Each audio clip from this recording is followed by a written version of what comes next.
And I think any way to, there's a lot of buzzwords floating around, with software, with new developments and technology. But I think the positive and the overall positive for the supply chain from COVID is it made people peel back layers, see how they can incrementally make these software and technology adjustments and adaptations to their current flows or teams, and really be able to maximize. Everybody wants to win. Everybody wants to run a successful operation. And if the trucks stop, everything stops. So how do we keep those trucks moving from first mile all the way to last mile? It's crazy how COVID slapped everybody in the face. Doesn't matter if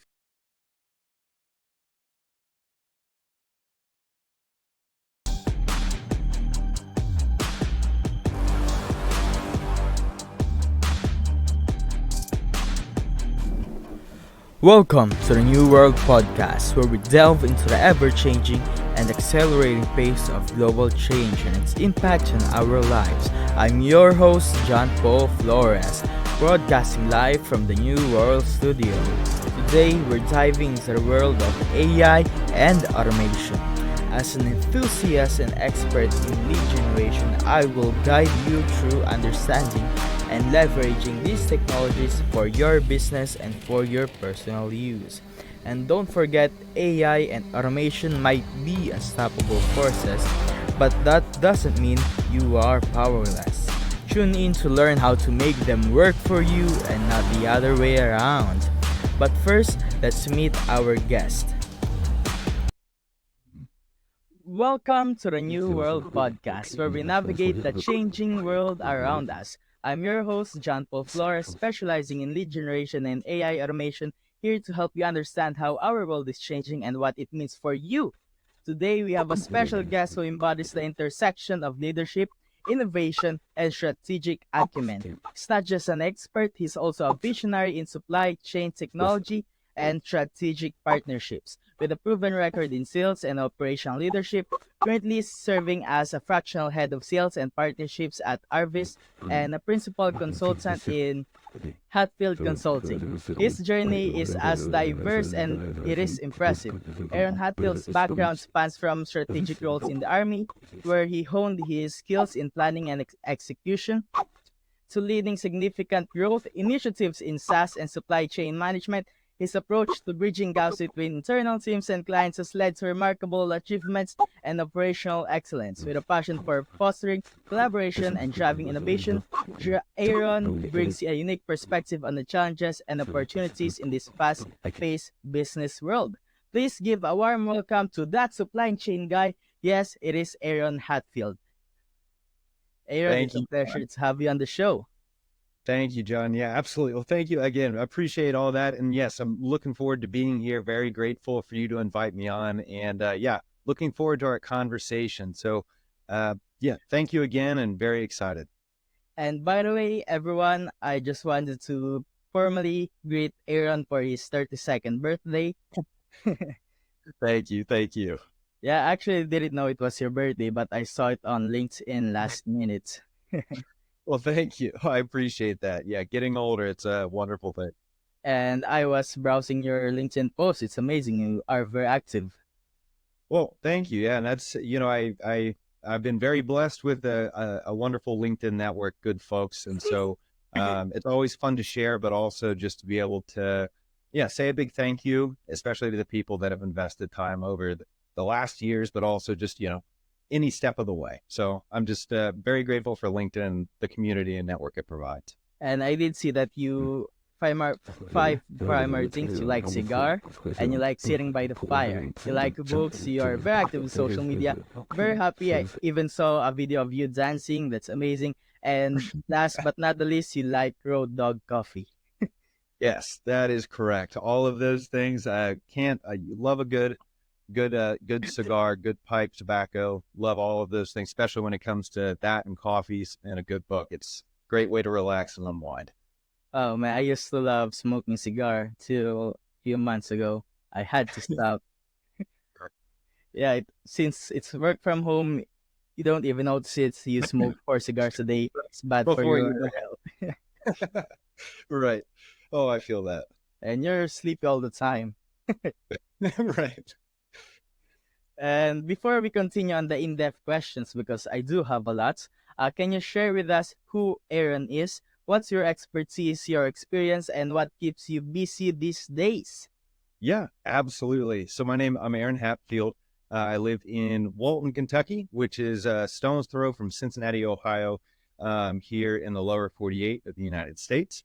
I started Hatfield Consulting, which is just myself as an agency. I provide sales and operational frameworks, assistance, etc., and building those internal frameworks for teams. I've been doing that for a little over 6 months now. Business is going well. I'm very grateful for that and being able to make a lot of impact for my current clients and partnerships. And so I focus predominantly on the sales and operational framework building within the supply chain, and more specifically here recently, particularly in 3PLs, warehousing automation. And then I do have a couple local clients here in property development and real estate. That's awesome. And what industry are you primarily helping besides those industries?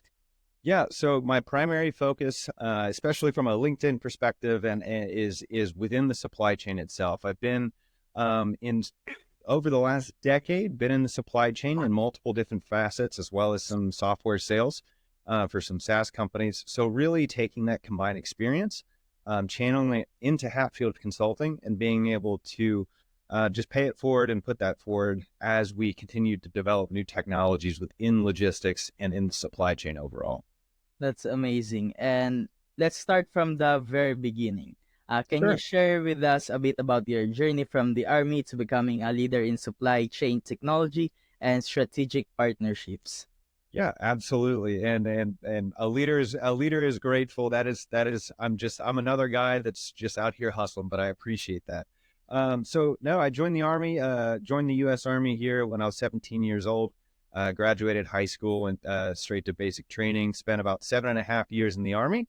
Went around the world a couple times and decided to come back to school shortly after coming back from a deployment, and really stumbled my way into logistics. I didn't go to school for it. I didn't go to school for the supply chain. I actually was anticipating, or at least the plan at the time was do some business technical writing and then tag that with law school and go and become a lawyer. So shortly though, shortly after I started school, that just shifted, and I found an opportunity in cold storage warehousing while I was in college. Shortly after I met my wife, and that was my first dive into logistics, and that was actually on the HR standpoint or the HR side of things, which was an interesting experience. And from there, we experienced some layoffs shortly after. It was about just a reduction in force. I was a low man on the totem pole, and went out, knocked on some doors, saw a local logistics brokerage, RWI here, was hiring, knocked on the door in a suit and had a resume in hand. And that was my dive onto the broker side of the supply chain. Spent a little time there and then moved into software sales with a company called Paycor. Sold just with their region's banking partners and worked my way up just through their partnership channels, the account executive and so forth. And then moved there shortly after COVID. Everything happened. There was another reduction in force. And I moved into independent brokering. So I started Hatfield Logistics, had those doors open for about 3 years. And that actually is what led me to the most recent startup I was with, Freight, Frayt. And started there as employee number 10, I believe. Came in, helped to build out their operations team, transitioned into a inside sales business development type role, built out that vertical. And then my final role with them was building out their customer success team and partnerships with some of the team members there. So from that jump, I came into Hatfield Consulting and have really just tried to use the warehousing, 3PL, the last mile, as well as software sales, technology sales, to really be able to just hone it in, collect all those skill sets over the years into Hatfield Consulting, and really just put that forward for my clients and customers within the supply chain. That's amazing. And as you said, most of the things that you do is building teams, if I'm not mistaken. Correct. And that's so I start, with many of my clients and partnerships right now, is I start, see where they're at, see kind of the lay of the land. Working with several folks that are between pre-seed and Series A. So in that growth phase, in that initial go-to-market phase. So what I'm coming on is I come in, help that customer and client acquisition for them, build that base while also in tandem building out the internal frameworks, and then getting it to a point to where there's growth, sustainability, and it's repeatable growth, and then adding on those sales and operational experts to complement just the existing team. That's amazing. Do you think your experience in the army has a direct relation where you are currently today in helping build teams? I absolutely believe so. I joined at a young age. So is, starting off my quote career in the military for the first 7 years, um, definitely, definitely influenced the way that I approach leadership, approach the way or influenced the way I approach team building. And I had a lot of mentors along the way that really, I've experienced good leaders in the military. I experienced bad leaders in the military. And, you know, I had more good than bad, thankfully. But seeing those leaders come and go, and then also developing and moving up into the non-commissioned ranks as a sergeant. And it's not high or anything. It's solid middle management in the military. But so ending my time in the Army as a sergeant, leading anywhere from 3 to 25 people, depending on the day. That really helped influence, and I'm very appreciative for the quality leaders that I was able to have while I was there. That's amazing. And yeah, join the army or any serviceman, it's amazing. I'm actually planning to try and be a reserve in our country. Very I still cool. have a few years to join as a Awesome. reserve. I'm just trying to structurize everything so that when it's time, I will be ready. Great. Absolutely. No, and I joined young, and I don't regret it, but definitely having a plan in place, especially at this stage, is um, serving your country, I think, is a wonderful thing. And but it's the folks that you meet along the way that make the lasting impact. It's those quality leaders, it's those quality folks that you go through that make that lasting impact. So yeah, if you ever have any questions, feel free. I know we're in different countries, but feel free to reach out, and if there's any similarities, I'm happy to, you know, give a cent or two. I believe the U.S. Army and Philippine Army is having a joint uh, Balikatan exercises Yeah. currently. And yeah, I don't know if you've heard of it. Yeah, I actually, I follow that. I've been on TikTok and a couple other social media outlets. I've been following that, and yeah, we've been partners, especially from a military aspect, for years and years, and I've been blessed to meet some Filipinos over the years, either serving in the U.S. Army or in conjunction, and yeah, it's always been a wonderful experience, and look forward to making my way to your neck of the woods one day. It's amazing. And going back to COVID, how did you see COVID affect logistics, assuming that you are in logistics by that time, and especially in the first few months, and how did you try and adapt to it? Yeah. So I think, COVID. Um, I mean, obviously there was a lot of disruption and negative impacts during COVID, but a definite silver lining to come out of that is I think it forced not only domestic U.S. logistics and supply chain, but worldwide logistics and supply chain to adapt to the technologies that were available. So, for instance, even if you go, you look at kind of markets, each type of market, whether it's healthcare, manufacturing, et cetera, there's always been a lot of innovation in software development, automation, and it's just now in 2020 started seeping into logistics and the supply chain. So I think there's a lot of opportunity where from COVID, it forced, essentially Yeah. auto affected everybody to look into different solutions and options. And I think any way to, there's a lot of buzzwords floating around, with software, with new developments and technology. But I think the positive and the overall positive for the supply chain from COVID is it made people peel back layers, see how they can incrementally make these software and technology adjustments and adaptations to their current flows or teams and really be able to maximize. Everybody wants to win. Everybody wants to run a successful operation. And if the trucks stop, everything stops. So how do we keep those trucks moving from first mile all the way to last mile? That's amazing. And yeah, it's crazy how COVID just basically slapped everybody in the face. Doesn't matter if you're a big company or if you're a small company, it made sure that you had a wake up call. It's time to do something.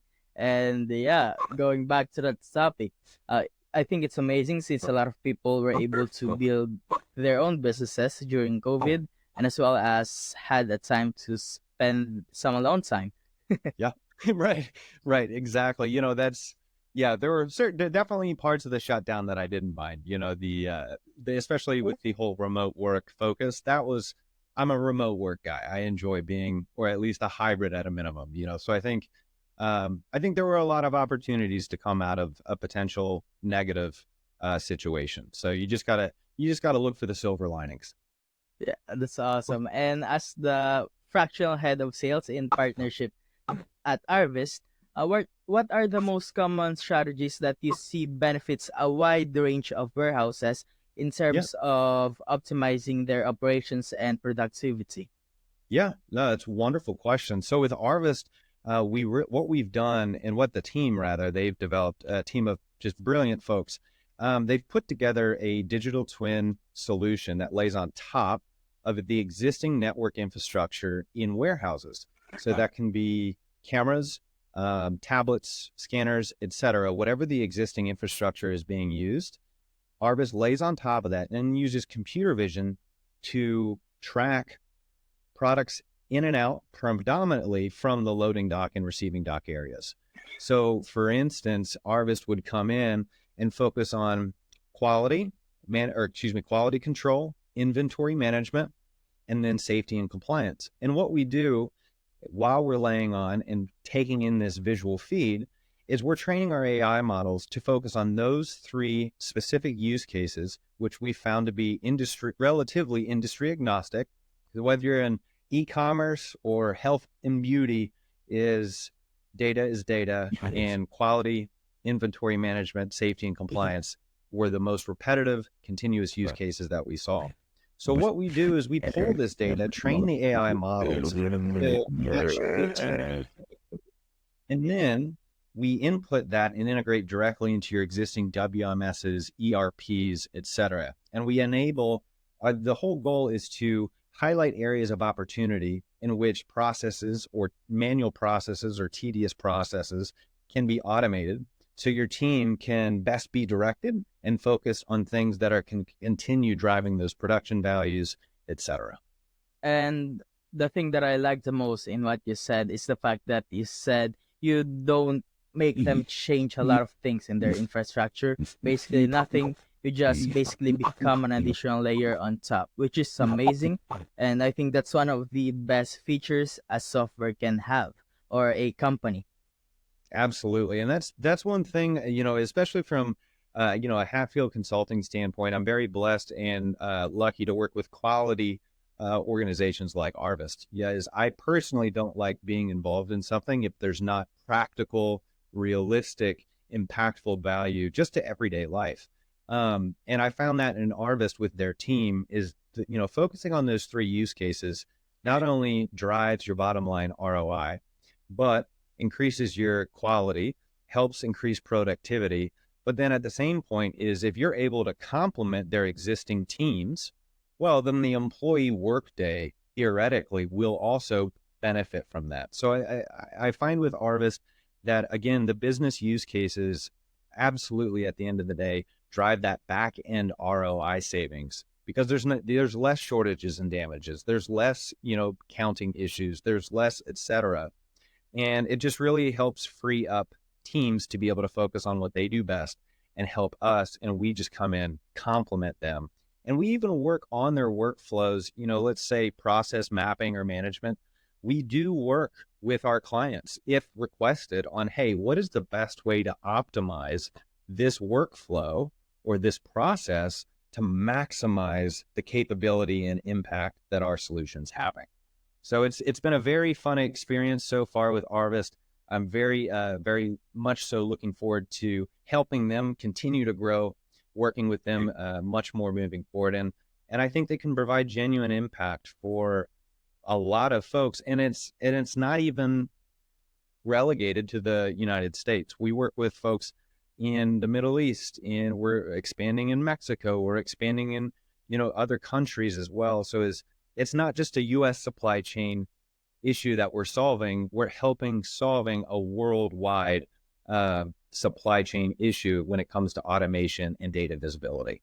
That's amazing. And how do you envision leveraging AI and existing infrastructure to address, the most common challenges that you see warehouses have? Yeah, I think from an artist perspective, I think AI, I think AI has become a buzzword, Yeah, which is okay though, but it's artificial intelligence and it's a new and developing technology. What I think Arvist has done well with and how it can be leveraged is as this technology develops, ask the questions for the solution providers such as Arvist is what are the granular impacts that your whether it's a true artificial intelligence solution or it's a machine learning optimization type tool, is what are the granular impacts that this software will be focusing on. So, for instance, I go back to quality, inventory management. Shortages and overages, especially in the United States at least, are a huge problem, as well as safety compliance, and then quality, especially when it comes to food and beverage, refrigerated shipping, transportation, etc. So how you're able to track those and leverage those software solutions. For instance, if you're in some type of cold storage, well, you want your solutions, especially when it comes to artificial intelligence, to be able to track those expiration dates, track the dwell times, track the positions, and be able to rotate your product in a way that you're not sending potentially soon to be expired product to your customers and delivering to those sites. So as much as I love technology and artificial intelligence and how it's gaining attention and how it's developing so quickly, I always encourage people is peel back a couple layers and find key areas in which you want to improve and then work with folks that most align to those key areas. For me personally, I just believe that's artists. I believe the impact hits multiple areas and makes it easy to understand and digestible for their clients and customers. It's crazy. As you said, AI has been a buzzword lately. And, since ChatGPT were released last November 2022, which basically made AI mainstream. I mean, a million users in 5 days. Right. That's crazy. And on that point, they see a lot more companies more open into adopting automations or at least AI in their supply chain or on whatever they do because of how mainstream it is right now. Mm-hmm. Well, and I think, I there's definitely the buzz, the talk, the attention that it's getting, I think is good. Because with every buzzword there comes good growth, good content, good innovation. And I think there's like you mentioned, Chat GPT, they just came out with a new version here, not too long ago. You see Gemini with Google, from that standpoint. And, ways in which people I don't think being mainstream is a bad idea because you're always going to have your naysayers. You're always going to have the folks that don't necessarily that aren't considered early adopters, right? And I think right now artificial intelligence is we're in that early adopter phase, sliding into that mass adoption phase, that uphill that bell curve. And I think it's good because as this technology develops, the whole circle of life concept will become very apparent is the people that provide with their solutions that provide that granular impact will succeed. And for lack of a better word, posers will be like, they'll make themselves very obvious, because that's the one thing with artificial intelligence is it's a wonderful tool if it does what it's intended to do. You can't, and so I think there's a ton of opportunity being mainstream and it's a good thing. But one thing I also have been cautioning people, not cautioning, but sharing with people is as AI develops and as it provides these granular impacts, especially to manual functions or processes, the human element is still going to be as important, Yeah. if not more so.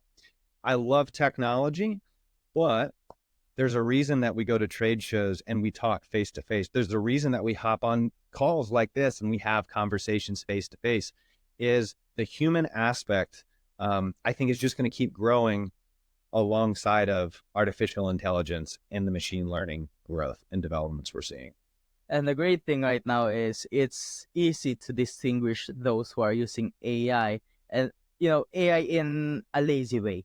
Because there's some Right, people who are using it on a smart way, and a lot of right. people are just being lazy and just doing what they can with AI, and not innovating, or at least not refining what it gave them. And yeah, I think it's a very great thing to see who is serious with working with you and who are not.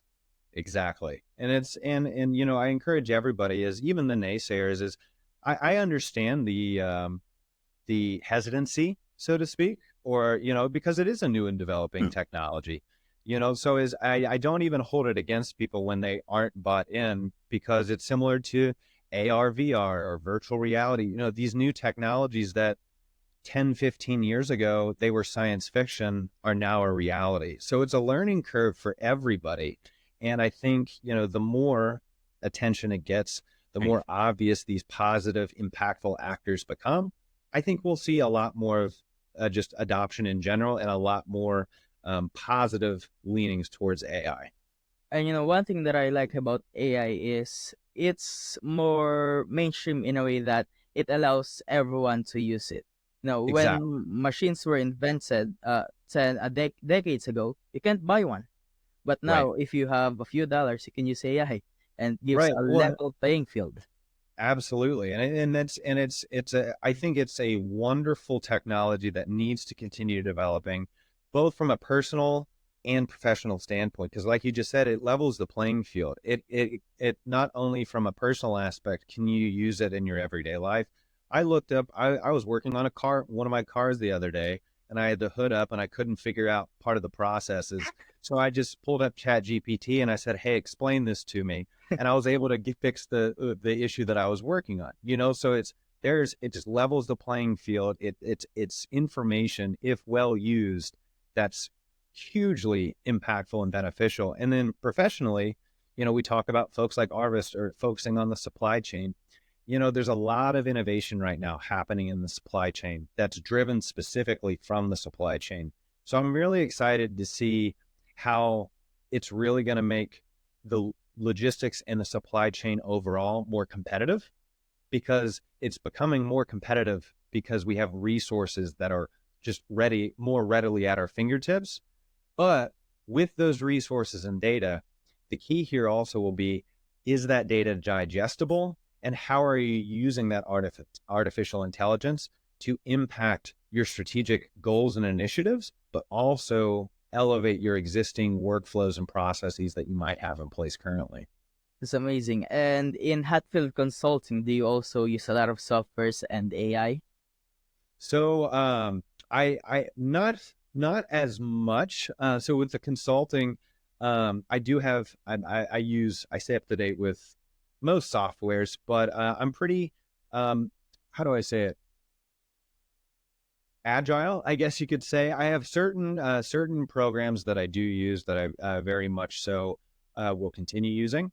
As AI grows, for my consulting agency, I'll look into what makes sense using. So, for instance, right now, I think there's a ton of opportunity in the supply chain, but I don't use AI to generate emails or posts or anything like that. I don't have anything against folks that are doing that, but again, in the thread of well, another buzzword for you, authenticity. One of the things that I say on a lot of my posts is, be kind, be real, be listening and learning. And for me, at least with my consulting agency, being a one-stop shop and being a solo guy, is I want to make sure that I'm as real as possible. And if I can use AI from a data standpoint, if I'm working on a project for clients, then I absolutely will, if it's able to drive those projects and those strategic goals forward. But strictly from a Hatfield consulting, I don't use it as much, but I'm not anti it whatsoever. That's awesome. And how do you see AI affecting teams? Let's say sales team. since I you're think in sales? Yeah. I think as it develops, there's a lot of opportunity for sales team. I think both from a training and development standpoint, if a company or a team is in a growth phase, onboarding these new sales folks, training them, whether it be specifically sales only training or or bridging that and training it with company goals, et cetera. I think there's a lot of opportunity on the training and development front. I think it will also have the potential to make sales teams more impactful. So, for instance, you'll see some folks that they'll talk about, oh, it's going to replace jobs. I think with any new technological innovation, that's a reasonable concern to have. But what I think it will do from a sales aspect is I don't think it's ever going to eliminate salespeople. I think it's simply going to, similar to the way it's doing in the supply chain, like with warehousing, is it's going to automate those processes. Because right now, depending on what you're selling, if you're in software sales, or SaaS, people can look up online. They can do their research voluntarily quite often. Hmm. So what I see is, the sales teams have to adapt, utilize the technology to, again, just influence those relatively mundane or routine processes, and then focus on the human element. And that's where I think the opportunity for AI existing developments are within the sales is it might carve out a fraction, and automate certain aspects. But again, back to the human element is use that technology to make you, what you're selling, your teams that much more impactful and focused.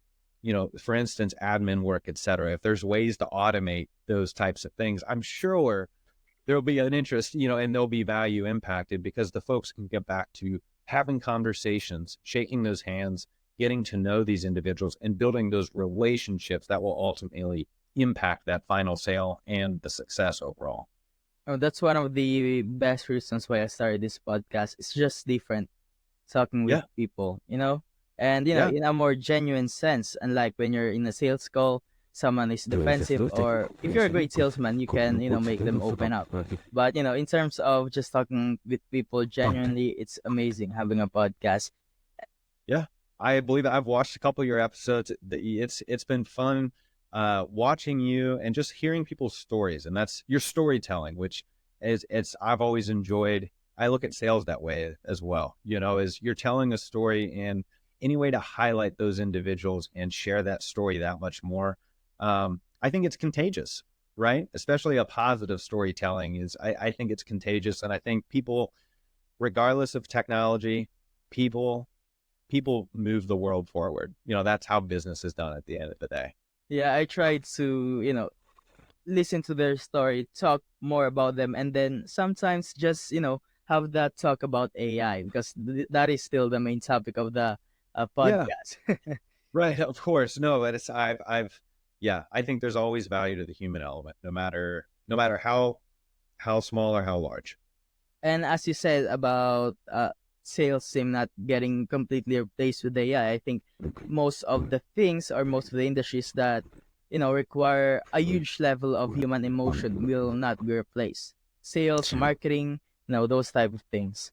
Right. I think, there's definitely tools that sales and marketing teams, as AI develops, tools that they should take advantage of and they should invest in, specifically when it comes to automating processes.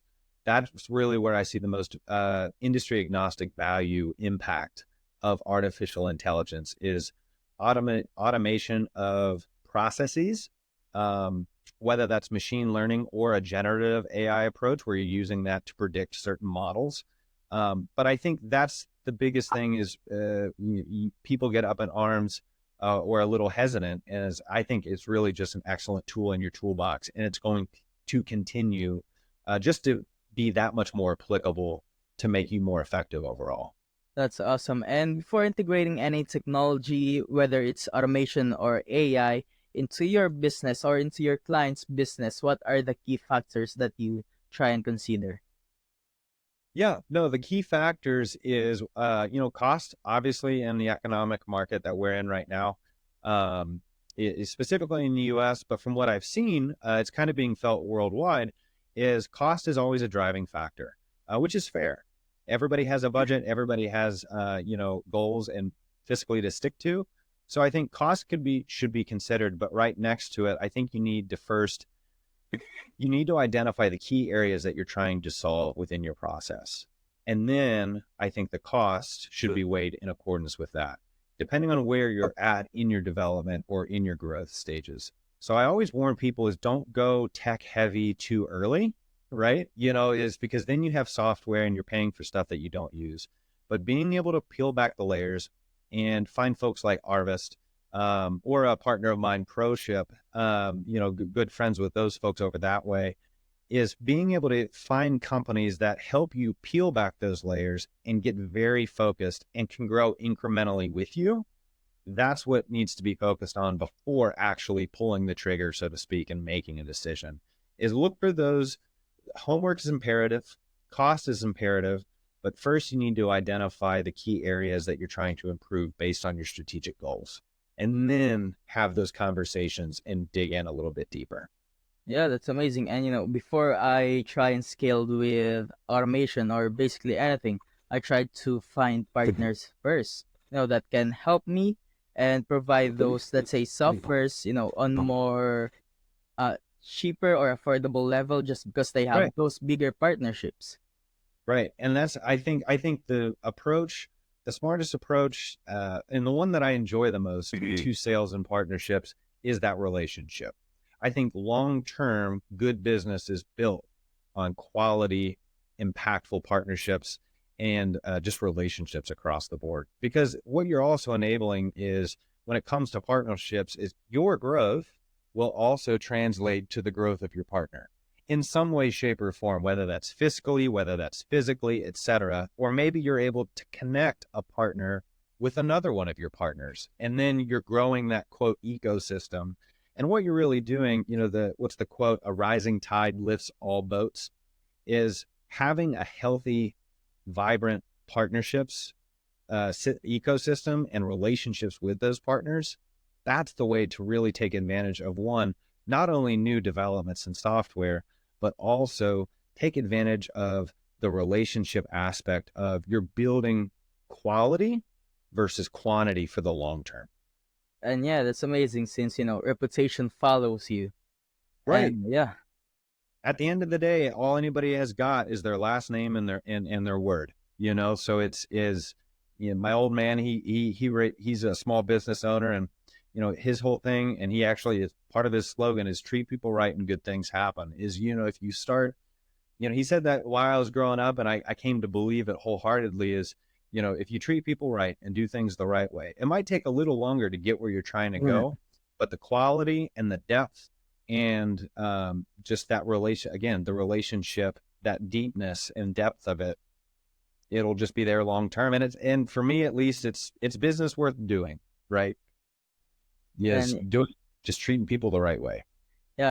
Hey there, thank you for listening on the New World Podcast. If you're enjoying the way I ask questions and insights we're uncovering here on the New World Podcast, don't forget to hit that subscribe button. By subscribing, you'll never miss an episode. And hey, if you're ready to learn more about lead generation and automation, which are the two of my expertise, I offer coaching services tailored to your needs. Plus, for a select number of people every month, the consultations are free for the first time. So, hey, if you're ready, you can reach out to me on LinkedIn. I'll have it here.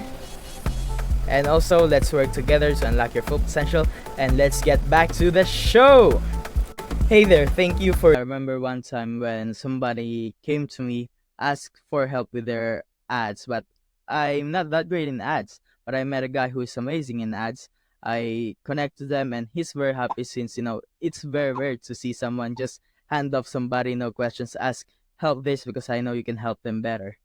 Right. Well, and it's, I respect that. And I love doing that as well. And I'm a big, what you put out is what you get in return, right? Is being willing to yes, partnerships, referral agreements, et cetera. Business is business. So that can be a conversation if it makes sense, but not everything has to be, oh, let's get this document signed. Is being willing, like you said, hey, I can't help you, but I know a guy. That I think, one, it shows character. And again, back to the whole innovation of technology, et cetera, is the more that technology becomes prevalent worldwide, the more authenticity, the more just doing the right thing, help, being just a good person and doing good within business is going to help you, I believe. That's awesome. And how do you see, in terms of AI and automation, how do you see supply chain management would go lean into that more? What things would they change? What things would they make automated more? I think a huge opportunity right now, again, circling it back, is when it comes to the quality control, inventory management, safety, and compliance. Those are not relatively, but those are pretty manual, tedious tasks. They're highly repetitive. So I think there's an opportunity from machine learning and artificial intelligence across industries, if they have those types of verticals to focus on, to implement those technologies. I think also it's growing right now, but one of my partners is actually a Reputa Robotics, and they're headquartered out of Tokyo, but are expanding here in the United States. And I think the opportunity for robotic automation within warehousing specifically is right. I think we're very early in the stages of that type of automation. But the developments that I'm seeing, especially at the shows that I've been able to attend, they've been mind blowing, and it's very exciting. So I think as the supply chain develops, as people are investing in their, technology infrastructure, tech stack, is look for the opportunities. For instance, robotics is that's able to augment and complement your physical human team, right? And then from an AI standpoint, which a lot of these robots are incorporated with or integrated with, is use the artificial intelligence software like an Arvist to communicate with the robots like Reputa to be able to drive and integrate into your WMS. And again, you're not replacing humans if they don't need to be replaced. You're simply that it should be viewed as a tool. Robots, as well as the software side, is look into those key areas and really take advantage just of those opportunities to be able to fine tune and hone in those processes. Have you tried the softwares that basically are AI colors? No, but I have seen them. Yes, I do. There's a company that I spoke with the founders. They're good folks. Happy Robot on the supply chain side. They utilize artificial intelligence for phone calls, et cetera, load updates. I think, well, and honestly, I think there's a lot of opportunity with artificial intelligence from that aspect. I don't want to have a full conversation with a robot personally, but when it comes to business and updates and those quick, we've all used chat online. So I just look at it, it's a verbal chat feature. And so I find it to be very convenient if used very well. And they've done a good job with it so far. Yeah, one of the best softwares is Vapi if you're looking to try I've them heard of out. Yeah, I've heard of Very cool. I'll have to give that a look. Actually, I'm going to write that down. Is that VAPPY? it's VAPI.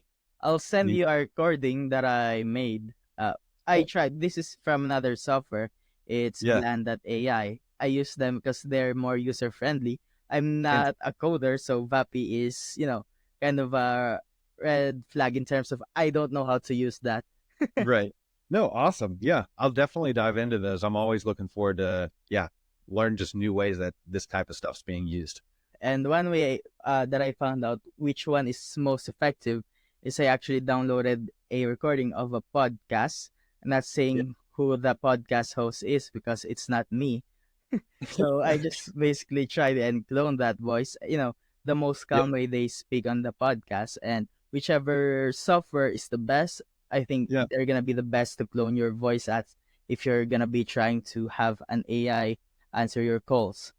Very cool. That's fascinating. I'm definitely going to look into that more because, yeah, again, there's opportunities, even in that way, there's opportunities to make it more efficient, especially depending on what it is that you're trying to achieve. That's really cool. I like that.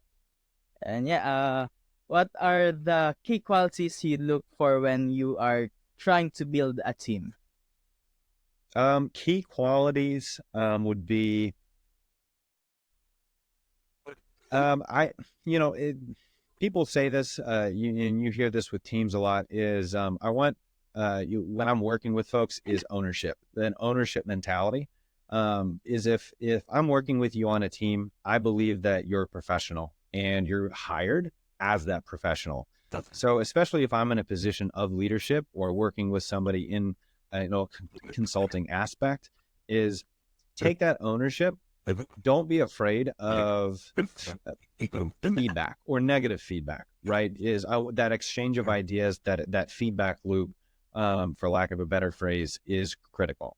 The willingness or the ability to learn or be wrong, that's something that I work on personally. And, I've been able to have a lot of mentors, is just that constant state of learning mindset, is believe what you believe, bring it to the table. If you're working on a product or if you're working on a new code or process, whatever you're doing, is I want you to be confident in what you're bringing to the table, because I want you to be empowered enough to say, hey, they hired me to do a very specific job.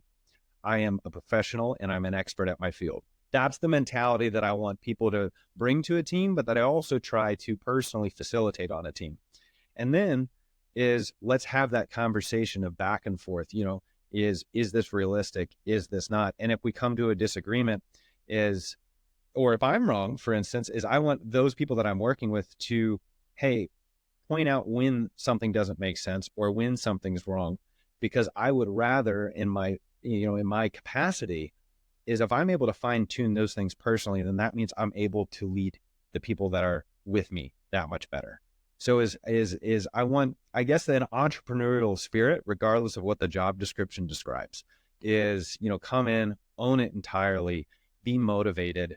And really, a philosophy that I've had is, just reach out a hand along the way. Especially I've had folks do that for me, leaders on teams, mentors on teams, is have those people that are willing to reach out that hand, pull people along the way, teach as well as learn at the same time.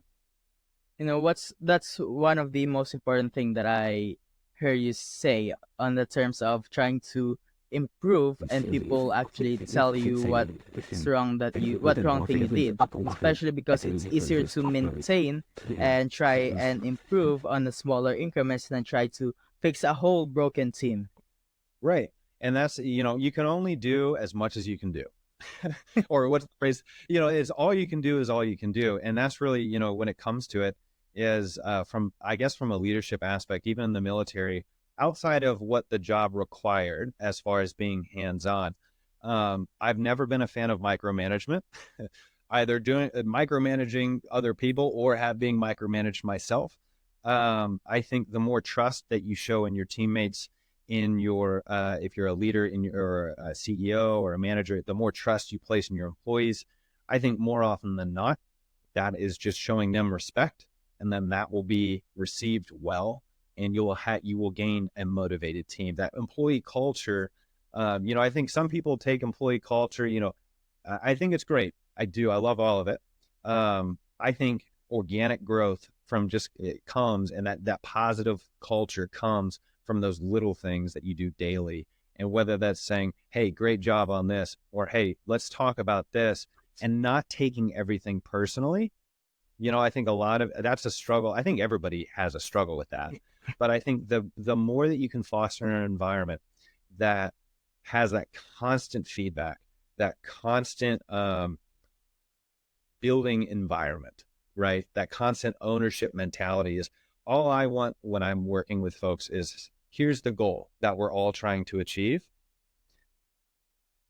Let's talk about the best ways to get there. Because if I'm wrong on something, or if I'm not if an idea that I have is not the most efficient way to do something, or the most beneficial to our customers, well, then I want somebody on my team, regardless of who they are or what position they have, to tell me that and to show me how I'm wrong. That way I can see their point of view, and then we can tackle it together and keep moving forward.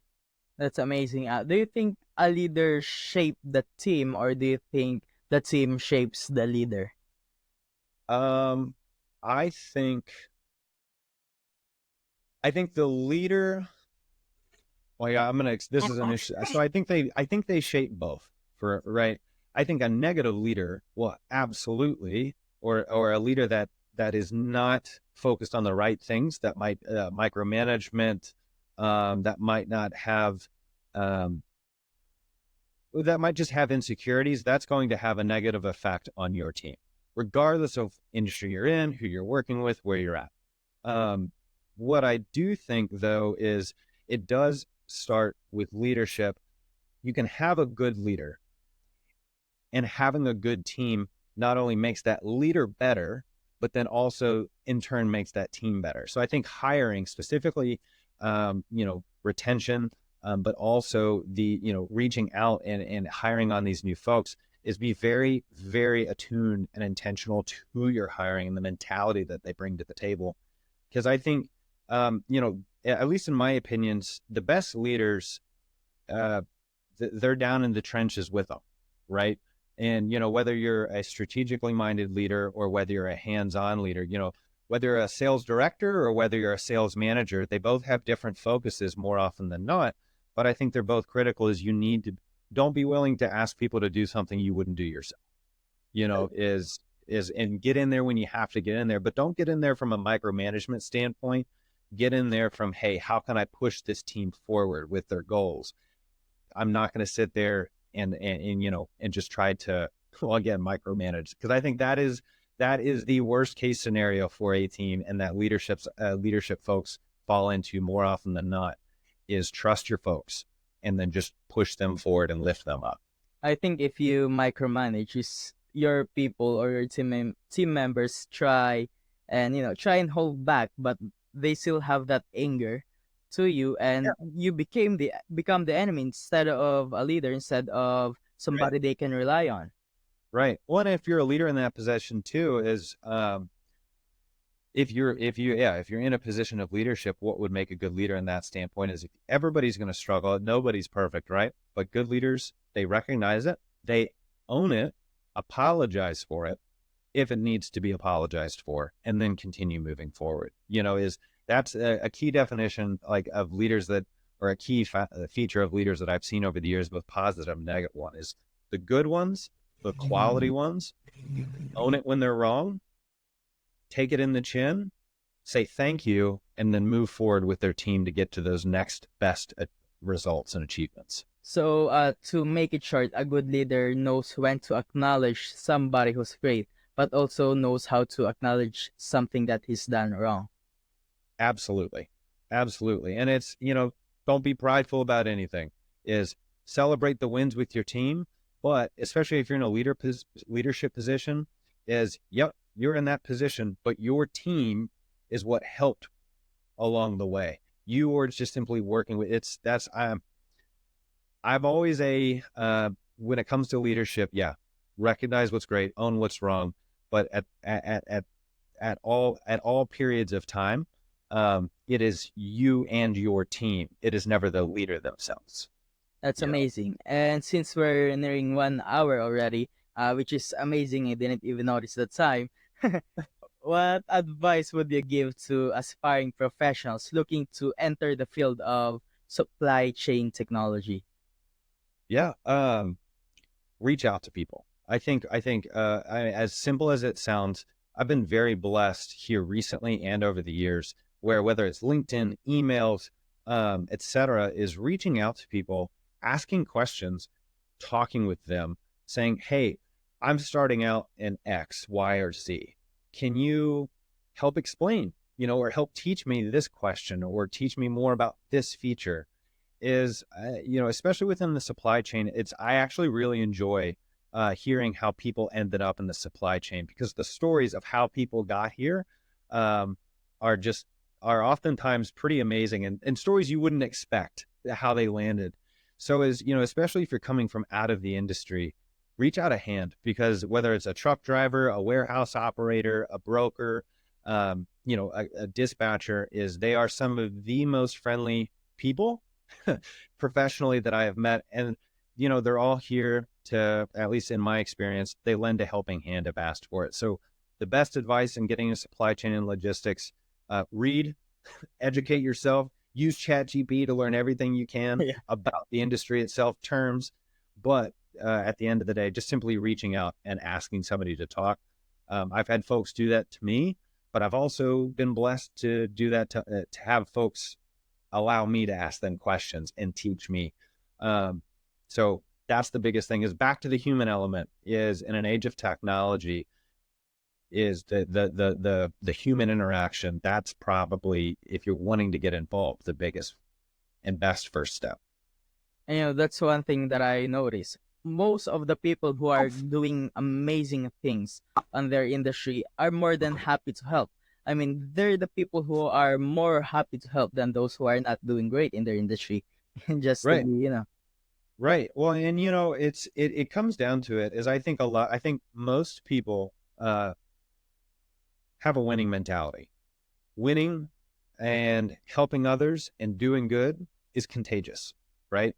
So being able to find those people, like you just mentioned, that I could go down a laundry list of people that I've connected with that I truly think are leaders in the field and their respective focuses, and I think are also just great people as well. And so being able to find, what's the phrase, standing on the shoulder of giants, being able to find those giants and being able to get to know them, not from an opportunistic standpoint, genuinely get to know them, but also if you're wanting to learn and get involved in an industry, just flat out tell them that.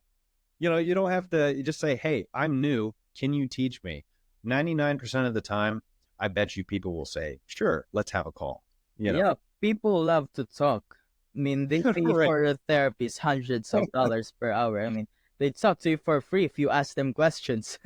Right, right. And it's, and anyway, I think, just, yeah, reach out the hand, ask those questions, make those human connections, but then just like I post it because I believe it, but is be kind, be real, but always be open to listen and then to learn. Because every time that I've approached something and said, oh, I've got it all figured out, I at 99.999% of the time, that's Yeah. not the case. There's always another perspective that I might not be thinking of. And when you're working with teams, being able to have those multiple perspectives, but also in personal growth, as well as team growth, is being able to have, that wealth of knowledge. It's only going to benefit you as an individual long run, and therefore also benefiting your team or whatever you're doing long run. Every podcast that I film, I listen to it at least 5 times. Yeah, just because when you're talking with somebody, especially if you have a list of questions, you can't actually think a lot. You're Yeah. kind of stuck with the questions and how to try and put them into the perspective of the person you're talking to. That's why I try to listen on and again. And I'm sure I'm going to listen to this podcast at least 5 times today. Well, this has been fun, and I appreciate you again. Thank you very much for inviting me on. I'm very thankful that you reached out, and I look forward to watching more of your podcasts in the future, supporting you in ways that I can. And then, like I said earlier, is making my way to your neck of the woods over in the Philippines. It's looking forward to, yeah, getting to know you more, getting to support your endeavors more, and then hopefully positively influencing people along the way. It's amazing. Finally, what drives you personally and professionally, and how do you stay motivated in an ever evolving business world? Oh, well, I'm gonna say it is, I'm a Christian. My faith is what drives me. Um, and my because of my faith and, is the greatest commandment, as it says in the Bible, is to love your neighbor as yourself.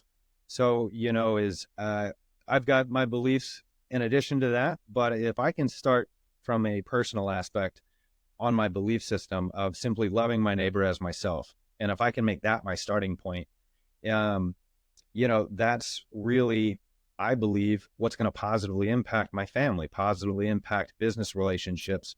Is, back to the golden rule, is treat people like you want to be treated.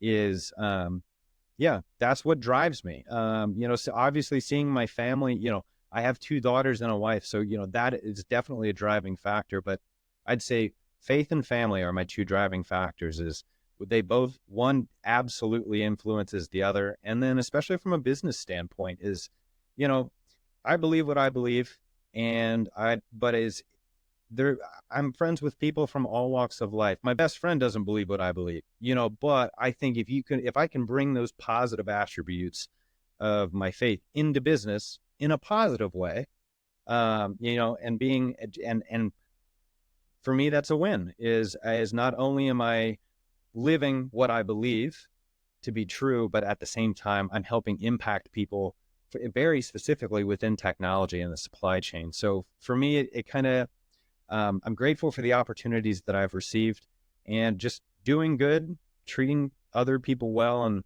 loving my neighbor as myself is kind of what it all comes down to for me. That's amazing. And I think that's one of the best benefits of being close to God. I mean, before I hop on this podcast, I prayed.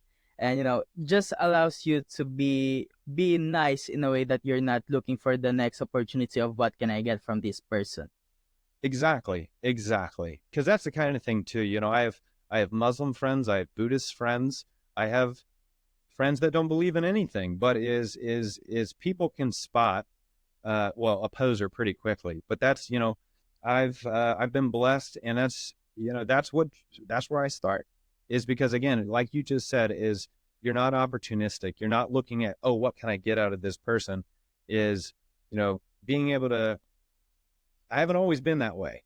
I haven't always believed what I believe, but I'm grateful for it, and I see more positive, especially when I'm living my faith, whether I'm talking about it or not. Just being kind, loving your neighbor, loving another person, and treating other people the way you want to be treated.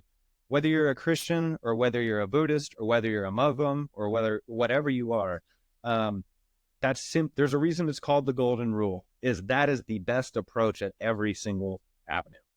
People find faith in different religions. I myself converted from being a Christian to being a Muslim. And Yeah. yeah, on that point, I've been more compassionate, just because I'm closer to God. I found God in Islam, you found God in Christianity, and it's amazing whether you're a Buddhist, you're a Muslim, you're a Hindu, you're a Christian, whether whatever faith you have, if you believe in God, you're a more better person. Right. And I think, yeah, having, just again, is whatever differences there might be, is, finding that value system and sticking to that value system, regardless of what other people may say or do or believe, is imperative. And like I said, I have friends and good relationships with people that believe many different things from me. But at the end of the day, humans are humans. Treat people with respect. And, my faith motivates me even more so because of the love I've received and the gift I've received. And if more people, focus on, again, just, and it's not perfect, but if more people can focus on it, I think in your own spheres, everybody's going to make the world just a little bit better of a place. Yeah, I myself, my parents are still Christians. I've never told them to convert to Muslim. No, I tell them go to church every Sunday. Go to church.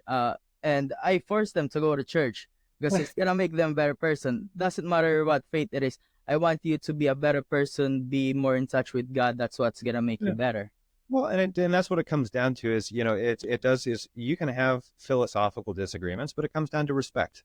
And I think everybody is, if you lead with respect and if you lead with kindness, regardless of what you believe, you can have all the differences in the world, but that in and of itself will be the biggest. Treating people with respect and kindness first, that will make the biggest difference, not only personally, but professionally, because you see that when people talk about authenticity, right?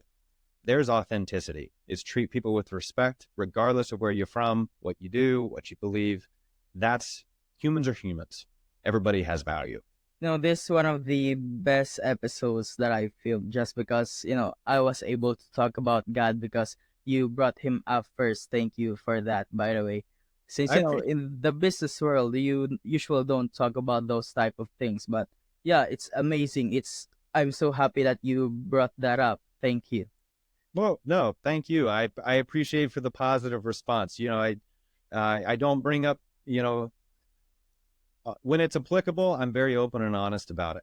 So as my old man, he always said, life is theology. So how you treat people, how you move forward in life, um, that makes the biggest difference. And so I appreciate you letting me be open and honest about that. And I appreciate the reception that you have. And I'm gonna go on my intro now. Thank you, Aaron, for sharing your extensive knowledge and experience with us today. To connect with Aaron Hatfield, you can learn more about his work at Arvis. I'm gonna have it here, and also his consulting, Hatfield Consulting. I'm gonna have it here. And you can also follow Aaron on LinkedIn, and I'm not gonna have them on here. I'm gonna have it cover the whole screen. And Thanks. thank you for your latest insights and contributions in the field of supply chain management, and just for being an overall happy and very cheerful guy. Do you have anything to say, maybe latest updates or where people can see? Yeah, absolutely. Like you shared, John. Well, first off, thank you again so much. This has been a joy. I've really enjoyed this, and I appreciate you reaching out. And yeah, if anybody wants to follow up, I know you're going to have those shared on the screen, but like you said, you can follow me, Aaron Hatfield, on LinkedIn. Hatfield Consulting's also got a company page there. And then website is www.ajhatfieldconsult.com. So feel free to reach out there as well, or check out the blurbs that I have there and some of the focuses. But thank you again. It's been an absolute pleasure, and I really appreciate it. That's all for today's episode of the New World Podcast. We have explored some fascinating topics with our amazing guests, shedding light on the upcoming new world. If you enjoyed today's episode and today's discussion and want to stay updated on the future episodes, don't forget to hit that subscribe button to the podcast. And if you found value on what we have discussed, please consider leaving us a review on your favorite podcast platform.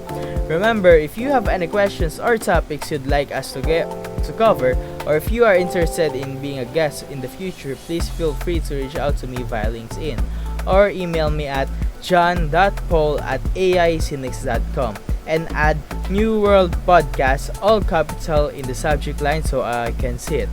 I always love hearing from our listeners. And don't forget to check out our amazing guests. You can find more information about them by the contact details we provided earlier. Again, thank you for tuning in on the New World Podcast. I know your time is very important, and I try to always make the next episode better than the last. Until next time, keep learning, keep growing, keep innovating. This is John Paul Flores signing off from the New World Podcast.